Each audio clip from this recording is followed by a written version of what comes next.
Tonight, traveler, come closer to the small fire. Do not worry about the path you took to reach this quiet cove. The sand remembers every footstep and forgives them just as quickly. Sit where the warmth brushes your hands and the sea hushes the pebbles into a soft, patient rhythm. I will tell you a story that moves like the tide, slow, sure, and kind, a story about the immortal ones the old world called gods, and how their breath once warmed the sky. Listen, and let the wind loosen the knots in your chest. If your eyelids grow heavy, let them fall. The tale will keep you company, and the fire will keep the night away. When the world was young, and the mountains wore their first crowns of snow, there rose a peak whose head touched the quiet blue. Mortals named it Olympus. It was not merely a stone spine rising from the earth, but a house of light stitched together with cloud. If you could walk up there, if your feet could step on the soft floor of mist without sinking, you would find halls whose pillars were the pale trunks of dawn itself. The air tasted of honeyed pine and the cool metal of rain, and there was no harsh sun or bitter night, only a gentle radiance that never tired. In those halls sat one whose voice could call the seasons to attention with a single word. Zeus, they called him, not because he was thunder, though thunder obeyed him, but because he sat at the center of balance, the calm around which storms arrange themselves. Imagine him as a vast, kind silence that could be stern when it needed to be. In his hand was the lightning, not as a weapon alone, but as a pencil of fire with which he wrote quick lessons on the sky. When humans strayed into cruelty, a bright line of instruction might flare over the horizon. When they kept faith with one another, the horizon glowed with a softer promise. He was not always wise, none of us are, and the gods were mirrors with brighter glass. But order rested in him, and the world leaned upon that rest the way you lean toward this fire. Beside him, neither behind nor below, sat Hera. Think of moonlight poured into a goblet of patience. Some said she was only jealousy set on a throne, but listen, what is jealousy except the ache for honesty? She kept the doors of vows, tested their hinges, oiled their hinges too. When a promise was kept, she was the warm weight of a hand in another hand. When it was broken, she was the wind that made you feel the absence. If her anger sometimes shook the heavens, it was not because she loved anger, but because promise matters, and the universe does not grow strong on carelessness. Watch the fire, how it flares when fed and sulks when neglected. Hera knows the language of tending. Far from their chairs, but never far from their regard, down in the glowing forges where the heart of the mountain beat with a dim red pulse, toiled Hephaestus. Poor some called him. Poor because his stride was uneven and his face bent away from the easy symmetry mortals adore. But if the world were only a parade of smooth faces, who would craft the hinges that make fate swing?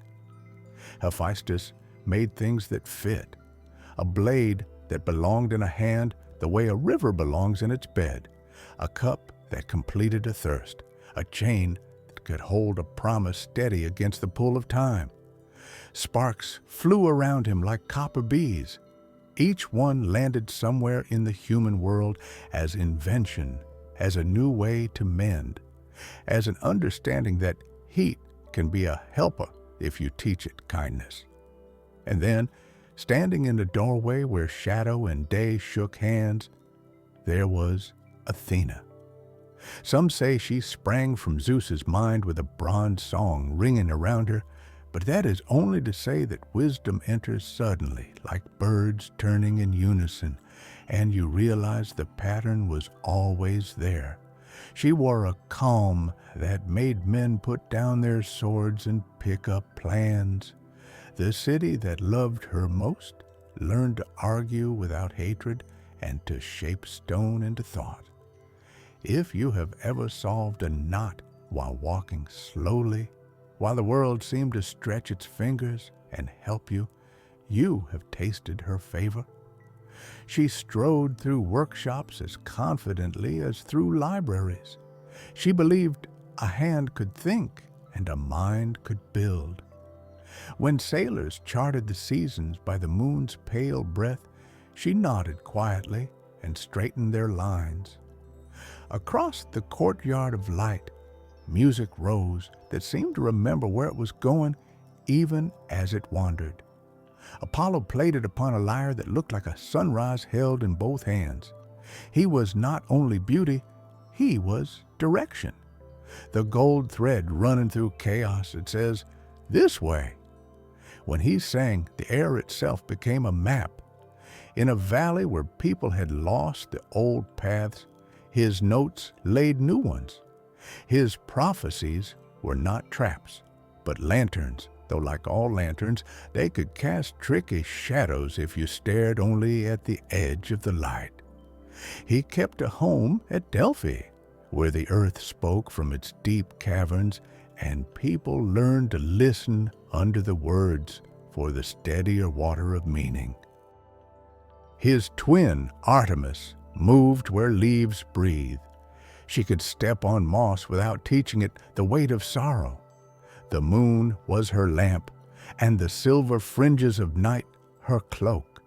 If a fawn startled and then calmed, if a spring sang quietly and stayed sweet, if a child in a small village found courage to walk alone to the edge of the woods and back, Artemis had passed by. She guarded thresholds, the hush between inhale and exhale, the hush between fear and the soft pad of courage. Should you ever feel the night is too broad, look for her. She is the narrow, friendly path that threads it. From the sea's bright seam rose another presence the way dawn rises from the horizon. No hurry, only assurance. Aphrodite, they named her, and people tried to catch her with metaphors, foam, rose, laughter. But she is simpler and more complicated. She is that which draws what is meant together, not mere desire, which can be a hungry dog tugging the leash, the quiet alignment of beauty with truth, touch with tenderness. When lovers learned each other's scars and loved them anyway, when a sculptor found the line his chisel had been searching for, when two friends after a quarrel sighed at the same time and began again, there she was, a gull feather, drifting onto calm water. Around wine-dark evenings walked Dionysus with feet that hardly made a sound. People think he was only excess, but listen to the fire spit. Joy has its wildness, yes, but it is also a healing. He taught the vine to climb and the heart to loosen its fist. Grief cannot leave a body that never sways. Sorrow needs a door, and sometimes that door is a dance. He showed villagers how to turn harvest into celebration, pain into story, story into community, community into resilience. Drunk? Perhaps. Yet there is a sobriety in laughter that knows when to stop, and he loved that line more than any barrel could hold. Between all these rooms and realms moved Hermes, small as a boy sometimes, tall as an argument other times, with little wings at his ankles that were not so much feathers as reminders. Keep light. He carried messages where they needed to go, even across the border no one wishes to cross. In the silent halls below, the ones we call the underworld, he walked without fear, because he knew that endings are part of the road, not a cliff that drops into nowhere. If a traveler found the right word at the right time, if a merchant forgave a small debt and gained a friend, if a lost child heard their name carried home by the wind, Hermes had laced those moments with quicksilver grace.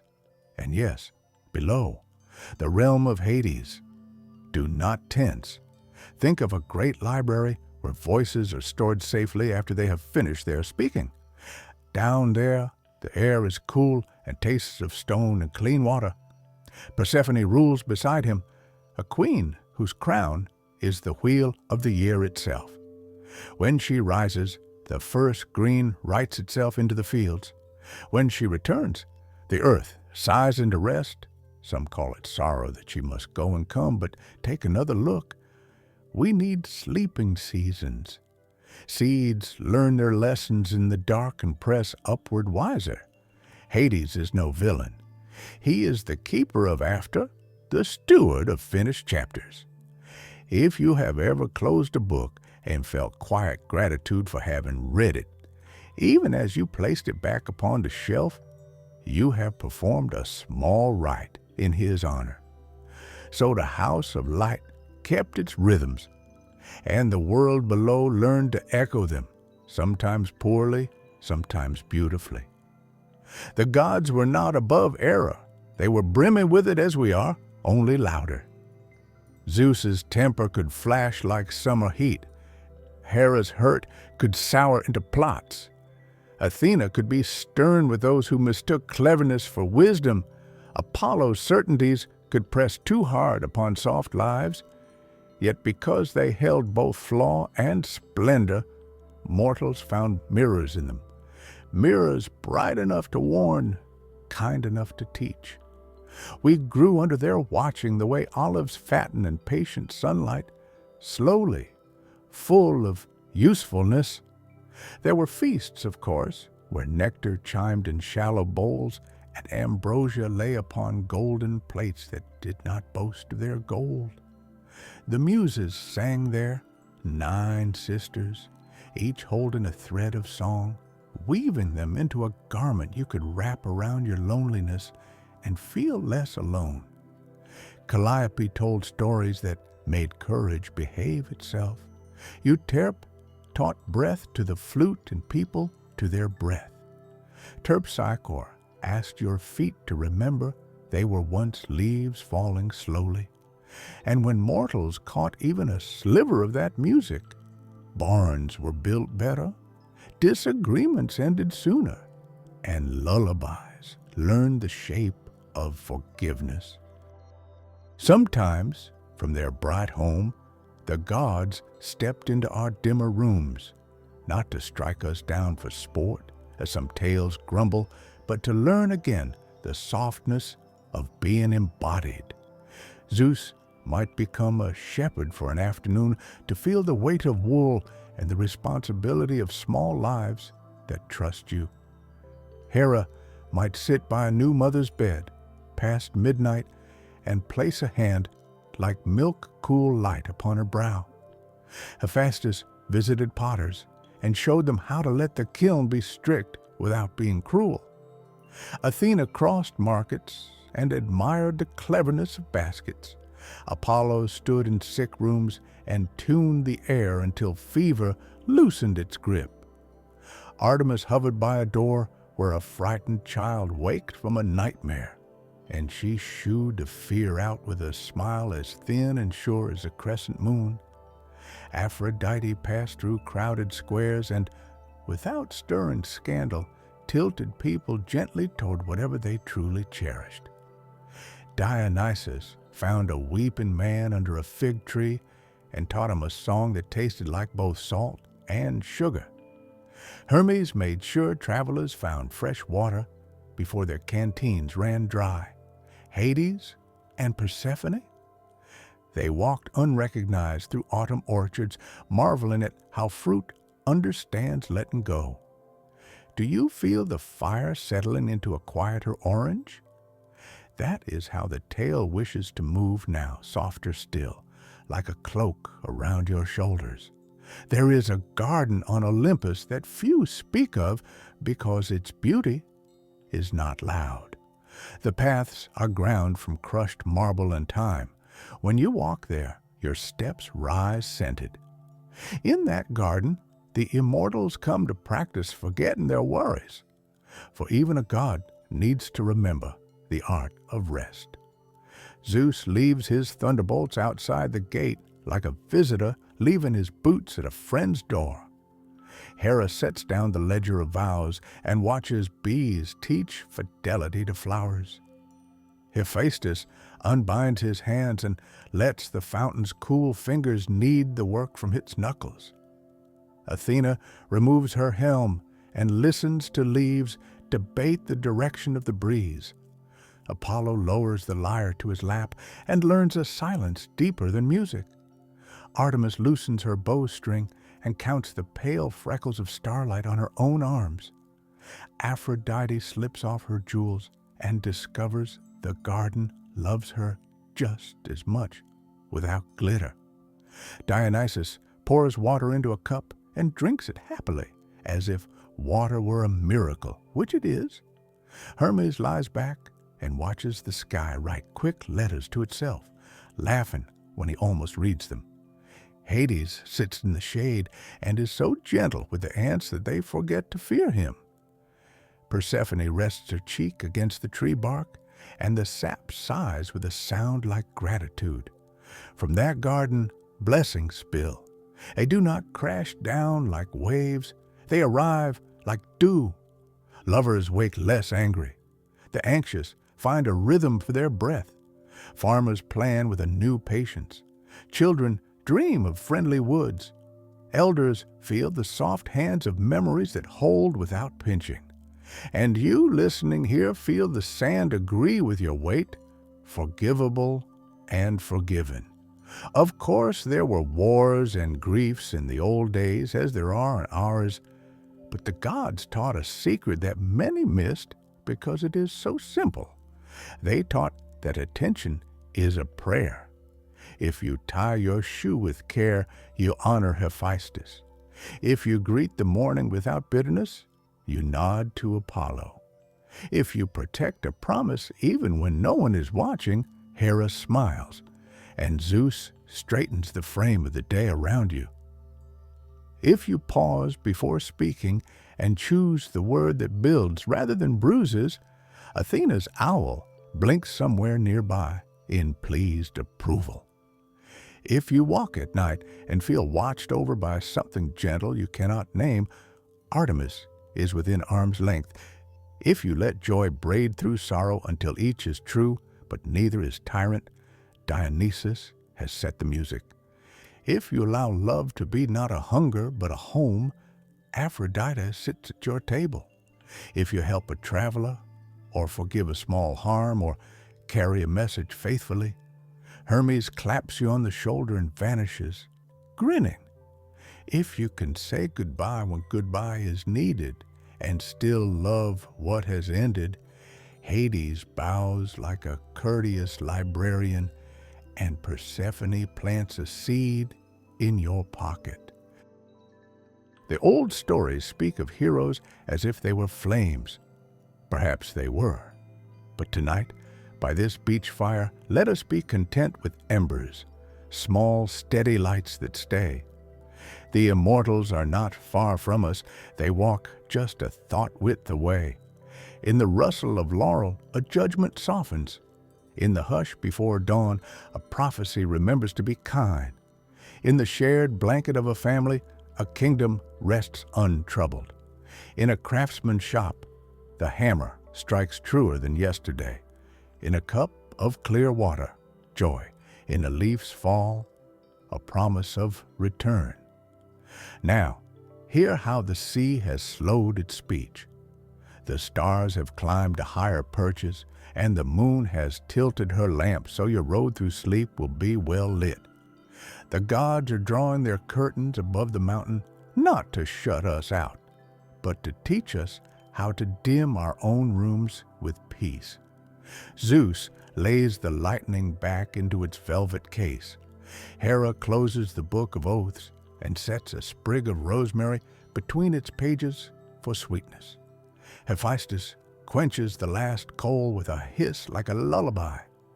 Athena ties a ribbon around the day's last thought and sets it on a shelf where tomorrow can find it. Apollo leans his lyre against a chair and kisses the silence on the forehead. Artemis gathers the stray silver threads of night and knits them into a blanket for small animals. Aphrodite cups the world in both hands for a moment and whispers, "Be gentle with yourselves." Dionysus blows out a candle and laughs once, softly, at how the dark can smile.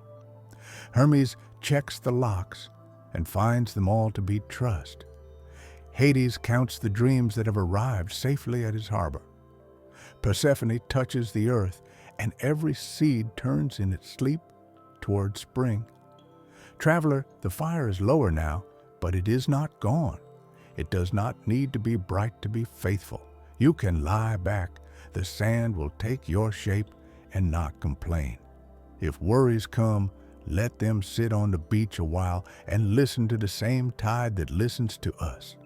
The mountain keeps its watch. The gods keep their garden. The stars keep their slow, patient appointments. And you keep your breath in and out like a small boat rocking gently at its mooring. If you wake in the night, do not be afraid. The story will still be here, folded like a cloak at your feet. Put it on again, and you will smell thyme and honey, hear the soft clink of golden cups, feel the friendly weight of a hand that means you no harm. Olympus is not a place you must climb. It is a quiet you can learn. Learn it now, under this sky where the constellations remember old names and answer to kindness. Sleep then. Let the tide erase the footprints of your thoughts. Let the fire write its last letters into the air and sign them with a spark. Above the clouds, a house of light dims to a glow no darker than trust. Doors close with the most polite of sighs. And on the mountain's porch, before he steps inside, Hermes turns once and looks toward this beach, toward you, and with a small salute, lets the night drift softly over your eyes. Good night.